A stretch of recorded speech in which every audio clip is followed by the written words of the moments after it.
Hello, this is Matt Wilhelm from Yellowstone Fly Fishing School in Livingston, Montana, working in partnership with Montana Angler in Bozeman, Montana.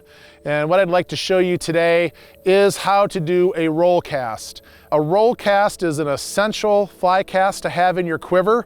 I use it all the time, and its most effective use is when you have, and when you want to use it, is when you have an obstacle behind you, like a tree, or a bridge, or a rock, or maybe another person, and you don't want to get your fly caught in that tree, or in that bridge, or in that person. So we'll use a roll cast.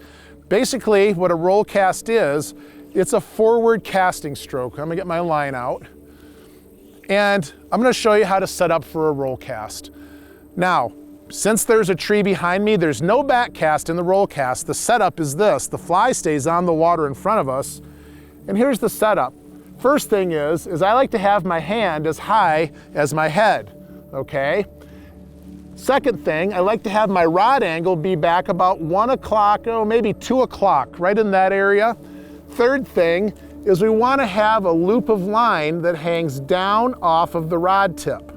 We call that a D loop. It kind of looks like a sideways letter D. That's very important. That helps to load the rod when we do our cast.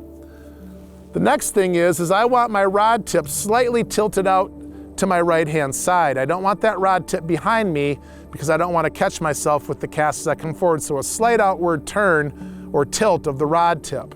Now, what's important with the roll cast is the application of power. We need to start this cast slowly and accelerate that rod to a very crisp stop at about chin level. Slow setup, hand high, rod tip back. Slow to fast movement, slow, fast, and that cast will roll right out.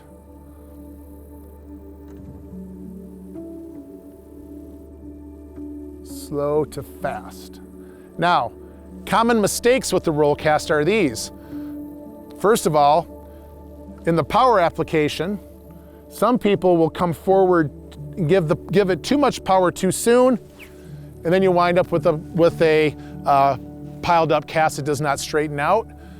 Another common mistake I see is that people get set up perfectly, and then they'll dip that rod tip back and go like that.